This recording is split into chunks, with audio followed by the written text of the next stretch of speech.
Salut les gars, j'espère que vous portez bien. Moi je vais très bien. Les gars, écoutez, dans cette vidéo aujourd'hui, on va parler d'un sujet super intéressant et beaucoup important. C'est vrai, tous les sujets sont importants, mais aujourd'hui, ce sujet particulièrement me tient à cœur parce que beaucoup d'Africains, beaucoup d'Ivoiriens d'ailleurs, n'ont pas cette culture-là. Il faut arriver à mettre dans notre esprit, à faire de ça une habitude. Les amis, c'est quoi? C'est l'épargne. L'épargne, il est très important. C'est vrai qu'on gagne de l'argent, mais il faut arriver par moment à mettre de l'argent de côté parce que c'est avec l'épargne qu'on arrive à investir. J'ai l'habitude de dire par exemple sur la chaîne que l'épargne est le CPM, pour ne pas dire la maternelle en fait de tout investissement. Tout part de l'épargne. Et certaines personnes et beaucoup de personnes ne savent pas ça. Et dans cette vidéo, les gars, j'essaie de vous partager un peu l'importance et surtout un élément très important, la capacité d'épargne. Parce qu'il faut arriver à savoir est-ce que je suis capable d'épargner ou bien je ne peux pas épargner. On en parle dans cette vidéo. À tout à l'heure. C'est parti, les gars.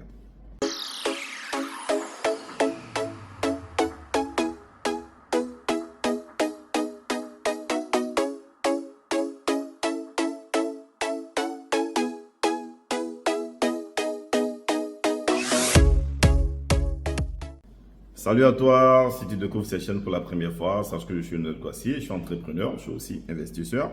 Ici, on parle de business, d'investissement, de développement et aussi d'opportunités d'affaires. Parce que les visions que je partage constamment sur la chaîne, c'est de fédérer une communauté d'investisseurs et de bâtisseurs.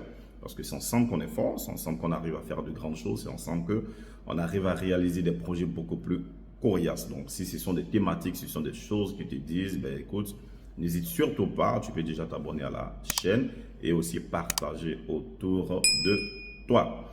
Alors les gars, aujourd'hui on va parler, comme je l'ai dit dans l'introduction, d'un sujet intéressant, un sujet qui quand même en vaut la peine d'en parler parce que beaucoup de personnes ne mettent pas ça dans l'esprit, beaucoup de personnes en fait passent très légèrement là-dessus. Ils ne prêtent pas vraiment attention à cela et je décide quand même d'en parler sur cette chaîne à mes abonnés et certainement avec vos partages pourront toucher aussi beaucoup de personnes, surtout mes frères africains, voilà, ivoiriens, voilà, et même ceux même d'ailleurs qui suivent la chaîne, qui n'ont pas la notion, cette notion-là, la notion de l'épargne. Et c'est de ça qu'on va parler dans cette vidéo. Il faut déjà savoir qu'on épargne pour à peu près, je dirais, 3 raisons principales. Ça déjà, il faut le mettre dans la tête, oui. Il faut arriver à épargner pour ces 3 choses-là que je vais vous citer, simplement. Pour épargner, par exemple, pour constituer un fonds d'urgence. Ça, j'ai déjà dit ça sur la chaîne dans une des vidéos. Parce qu'en fait, on ne sait pas de quoi est fait la vie.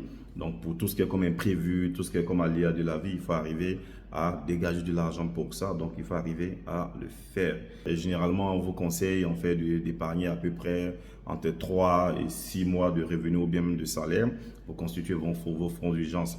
Par exemple, vous avez un problème à la maison, votre enfant, vous-même un problème de santé qui nécessite en fait une intervention urgente. Si vous n'avez pas d'argent, vous allez voir que tout de suite, vous êtes confronté à une certaine difficulté. Ça peut être votre épouse et c'est pas forcément la santé, beaucoup de choses. Vous savez, c'est ce qu'on appelle les aléas de la vie. Donc, il faut arriver à dégager de l'argent pour ça que vous allez mettre de côté parce qu'on ne sait jamais. Donc, ça, c'est la première raison. Et la seconde raison, il faut arriver à épargner, par exemple, pour un achat. Je dis par exemple, lorsque vous voulez acheter une voiture, j'ai déjà dit sur la chaîne, il ne faut pas prendre un crédit pour aller payer une voiture de consommation. Non, non, c'est une erreur. Vous prenez un prêt pour aller payer une voiture qui va même se dévaluer à peine sortie de chez le concessionnaire. C'est une erreur. Non. Il faut épargner tout doucement et puis ensuite aller payer votre voiture. Voilà, donc il faut épargner pour un gros achat. Vous voulez déménager, il faut prévoir, il faut préparer, il faut épargner pour ça. Vous voulez changer vos meubles, il faut épargner, il faut préparer pour ça. Donc la première, épargner pour les imprévus, pour un fonds d'urgence. La seconde, épargner pour un achat, pour un gros achat. Et enfin, ce qui va te sortir de la pauvreté, ce qui va te permettre d'être riche, c'est épargner pour investir. On n'épargne pas pour garder l'argent dans le compte en banque, non. On épargne pour investir parce que c'est l'investissement qui te rend riche. Quand tu vas commencer à investir, à un moment donné, tu vas aussi multiplier tes investissements. Donc, avoir plusieurs sources de revenus. C'est ce que tu vas épargner pour faire de ça ton investissement qui va te permettre de pouvoir être solide. Tu auras ton salaire si tu es salarié ou bien si tu es entrepreneur. En tout cas, tu auras toujours ton revenu, mais derrière, tes investissements vont te permettre d'avoir une certaine solidité financière. Voilà par exemple les 3 principales raisons pour lesquelles vous devez absolument épargner. Très, très important. Vous savez les amis, on n'a pas tous les mêmes situations financières. Alors, il y a certaines personnes qui sont aisées, qui gagnent beaucoup d'argent. Il y a certaines personnes qui gagnent aussi moins. Il faut arriver à déterminer sa capacité d'épargne, comme je l'ai dit également dans l'introduction. Vous savez, avant, je faisais comme tout le monde, bah, bien entendu. Je regardais mes dépenses, je regardais mes charges, je regardais tout. Je faisais un zoom, puis je me disais, bah, tiens, écoute, moi, je ne peux pas épargner.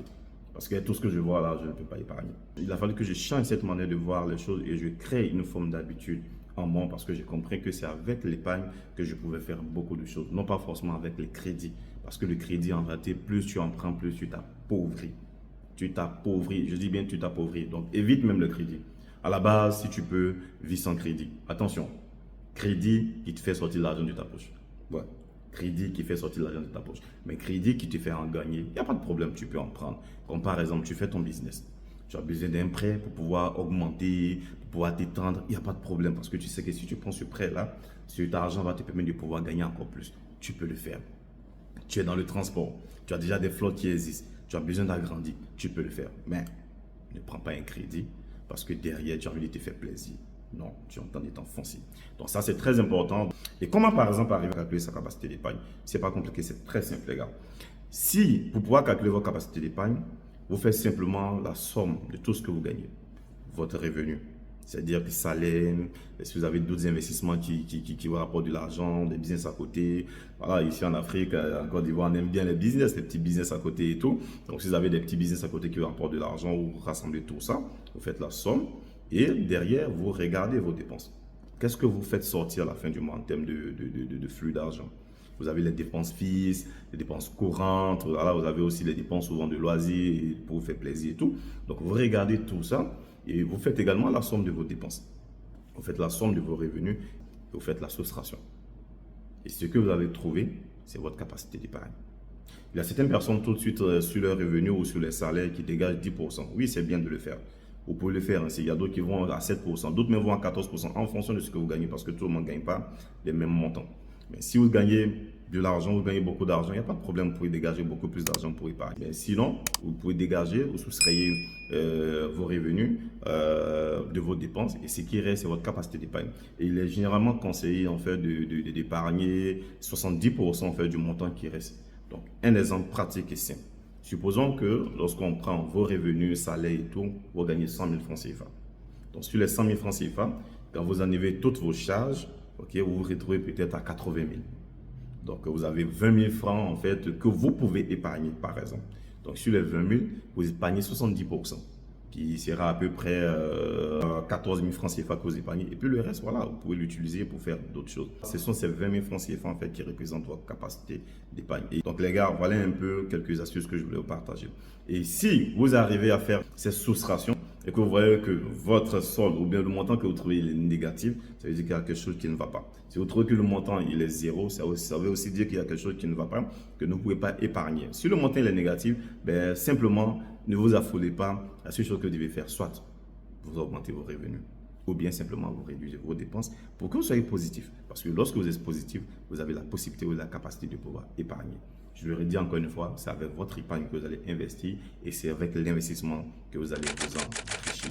Donc les gars, voilà un peu ce que je voulais vous partager sur l'épargne. Il est très important, ce sont des habitudes qu'il faut développer. Il faut arriver à mettre dans notre esprit. Moi, constamment, je dis bien constamment, chaque mois, il n'y a pas un mois où je n'épargne pas. J'épargne pour ces raisons que je vous ai citées. Voilà. Et j'épargne actuellement beaucoup plus pour mes investissements.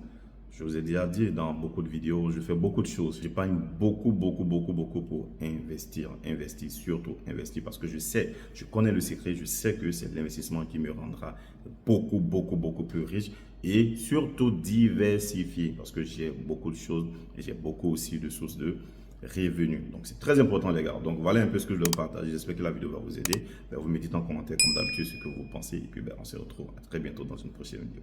Ciao les gars.